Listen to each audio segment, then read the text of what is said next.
Cette vidéo vous est présentée par Jurassic World.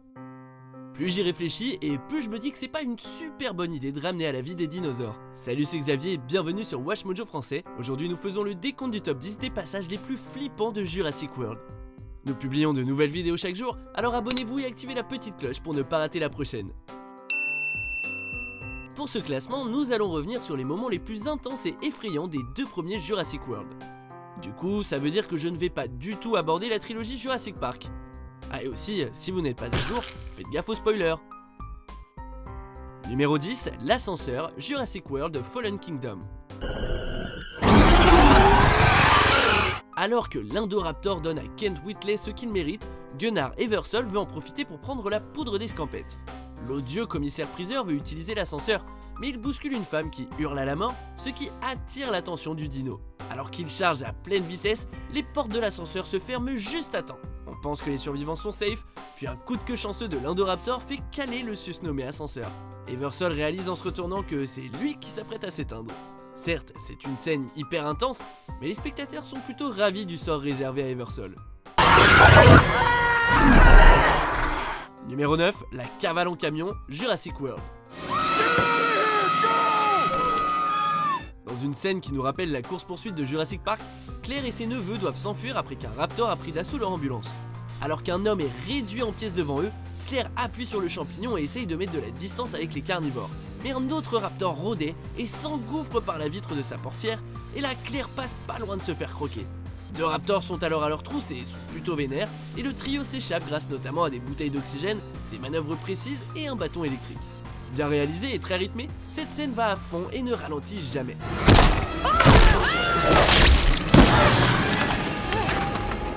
Numéro 8, les raptors changent de camp, Jurassic World.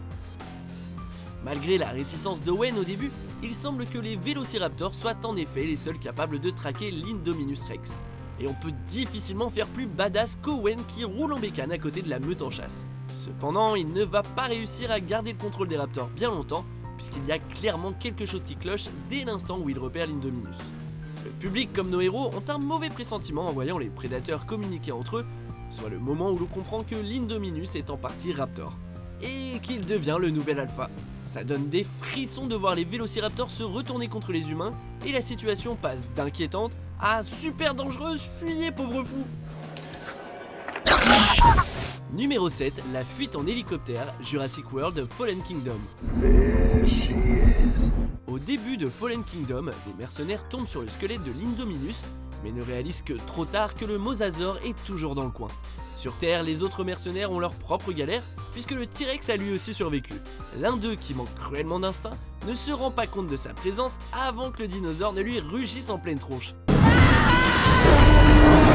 C'est une poursuite haletante qui démarre jusqu'à ce que le mercenaire attrape une échelle qui descend d'un hélico. Et même s'il a battu le T-Rex au tir à la corde, sa joie est prématurée. En effet, le mosasaure, encore lui, rôde dans l'eau juste en dessous. Le film commence vraiment sur les chapeaux de roue avec cette scène baignée par le clair de lune et remplie de moments effrayants. Numéro 6, l'Indominus Rex s'échappe, Jurassic World. L'Indominus Rex est indéniablement futée. Elle utilise son camouflage et sa capacité à masquer sa chaleur corporelle pour faire croire qu'elle est sortie de sa cage. Le temps que le poste de contrôle la localise, son plan est déjà en marche. Le dinosaure s'échappe par la grande porte, dévorant 2 employés au passage. Mais attention, l'Indominus n'a pas l'apanage du camouflage, puisqu'Owen se fond dans le décor lui aussi en se jetant sous un camion, ce qui couvre son odeur. Bon ok, c'est bien, il s'en sort. Mais du coup, l'Indominus est en cavale. Et un peu à la façon des Dents de la Mer, on aperçoit à peine l'Indominus dans cette scène, mais en vrai, voir juste quelques parties de son corps suffit amplement à nous donner la chair de poule. Numéro 5, l'Indoraptor dans la chambre, Jurassic World Fallen Kingdom.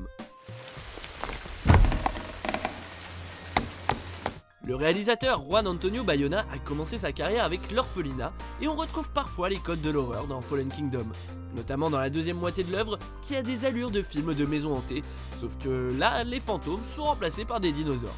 Et même si on retrouve du gigantisme dans les Jurassic World, certains des moments les plus flippants sont les plus intimes. Quel meilleur exemple que la scène où Macy se cache sous sa couette alors que l'Indoraptor est dans les parages. La tension est palpable quand le prédateur rentre dans sa chambre, déployant lentement ses griffes mortelles vers la petite fille tétanisée. Heureusement qu'Owen débarque, même si c'est surtout Blue qui sauve l'enfant en démarrant une baston de dino.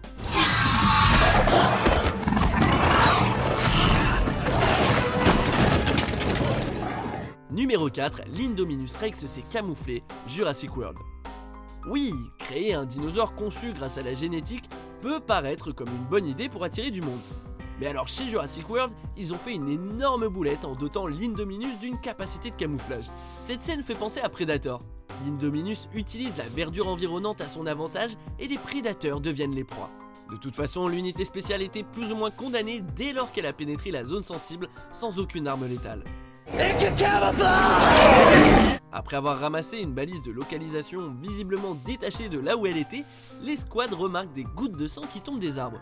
C'est là que l'Indominus surgit de nulle part. Aucune chance pour les soldats de s'en sortir. Au poste de contrôle, les lignes plates sur les moniteurs confirment que l'enfer s'est abattu sur eux. Evacuate the island. Numéro 3, la confrontation finale Jurassic World. Même avec les Raptors à nouveau de leur côté, nos héros réalisent qu'il n'y a qu'un dinosaure capable de tenir tête à l'Indominus. Alliant stress et nostalgie, la scène voit Claire craquer un fumigène et libérer le T-Rex. Le règlement de compte ultime peut alors commencer, mettant en opposition les deux titans qui n'y vont pas de main morte, pendant que les humains présents essayent juste de ne pas se faire écrabouiller. L'Indominus prend l'avantage, mais le tyrannosaure est aidé par Blue qui débaroule de nulle part. Et c'est pas la seule à venir filer un coup de patte, puisque le mosasaure se propulse hors de son lagon pour finir le job. Ce battle royal de créatures monstrueuses offre toute l'adrénaline et les frissons qu'on pouvait espérer du point culminant de ce film. Numéro 2, le volcan rentre en éruption, Jurassic World Fallen Kingdom. Encore une scène presque épuisante où le niveau de danger ne fait que grimper. Bon alors déjà, le volcan rentre en éruption, ce qui marque la fin d'Isla Nublar. Owen s'extirpe d'un épais nuage de fumée, suivi de près par des dinosaures enrués, tous plus menaçants les uns que les autres. Des arbres sont déracinés, des boules de feu tombent du ciel, et même le T-Rex fait une apparition. Le seul moyen à dispo pour s'en sortir est une gyrosphère qui emmène Claire et Franklin le plus loin possible. Mais manque de bol, il n'y a aucun endroit où se réfugier, du coup les dinosaures et la gyrosphère foncent à pleine vitesse vers une falaise. C'est là que la scène atteint son apogée, quand l'eau s'infiltre dans le véhicule sphérique, ce qui crée une désagréable sensation de claustrophobie et nous coupe le souffle. Par chance, rien ne peut arrêter Owen. Littéralement.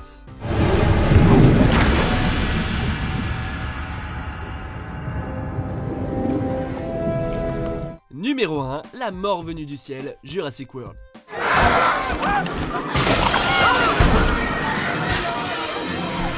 Sans pour autant réinventer la formule de ses prédécesseurs, Jurassic World a le mérite d'avoir ouvert le parc au public.